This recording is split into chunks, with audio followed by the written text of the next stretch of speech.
বিপিএলের ১১তম আসরে রীতিমতো উড়ছে রংপুর রাইডার্স। ঢাকা পর্বে হ্যাটট্রিক জয়ের স্বাদ নিয়ে সিলেট পর্বে মাঠে নেমেছিল সোহানরা। সেখানে স্বাগতিক সিলেটকে ৮ উইকেটে হারিয়ে চতুর্থ জয় তুলে নিয়েছে নুরুল হাসান সোহানের দলটি। এতে ৮ পয়েন্ট নিয়ে টেবিলের শীর্ষস্থানটা আরও মজবুত করল রংপুর। সোমবার আগে ব্যাট করতে নেমে রংপুরকে ২০৬ রানের লক্ষ্য দিয়েছিল সিলেট। জবাব দিতে নেমে ৬ বল এবং ৮ উইকেট হাতে থাকতেই জয় তুলে নেয় রংপুর। বড় লক্ষ্য তাড়া করতে নেমে শুরুতেই হোঁচট খায় রংপুর। ৫ বলে ০ রান করে ইনিংসের প্রথম ওভারেই সাজঘরে ফেরেন আজিজুল হাকিম। তবে তিনি ব্যাট করতে নেমে দ্রুত রান তুলতে থাকেন সাইফ হাসান। তাকে সঙ্গ দেন অ্যালেক্স হেলস। দুজনের ব্যাটে ভর করে পাওয়ার প্লেতে ৫৪ রান তুলেছে সোহানের দল। হেলস শুরুতে দেখে শুনে ব্যাট চালালেও ৩১ বলে 50-র পর তাণ্ডব শুরু করেন। ৪৯ বলে ৮০ রান করে বাউন্ডারি লাইনে কাটা পড়েন সাইফ।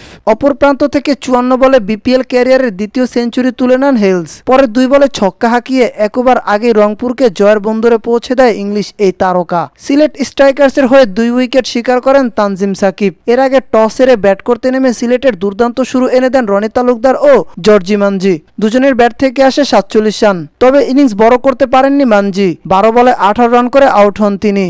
ব্যাট করতে নামা জাকির হাসানকে সঙ্গে নিয়ে রান তুলতে থাকেন রনি। দুর্দান্ত ব্যাটিংয়ে ৩৬ বলে 50 তুলে নেন এই ডানহাতি ওপেনার। এরপর ক্রিজে বেশিক্ষণ থাকতে পারেননি তিনি। ৩২ বলে ৫৪ রান করে লেগ বিফোরের ফাঁদে পড়েন রনি। ১৬ বলে ১৬ রান করে সাজঘরে ফিরেন আইরিশ ব্যাটার পল স্টার্লিং। তবে এক প্রান্ত আগলে রেখে রান তুলতে থাকেন জাকির। ৩৬ বলে 50 তুলে নেন তিনি। পঞ্চম উইকেটে তাকে সঙ্গে নিয়ে ব্যাট চালাতে থাকেন টি-20 বিশ্বকাপে চমক দেখানো যুক্তরাষ্ট্রের অধিনায়ক অ্যারন জোন্স।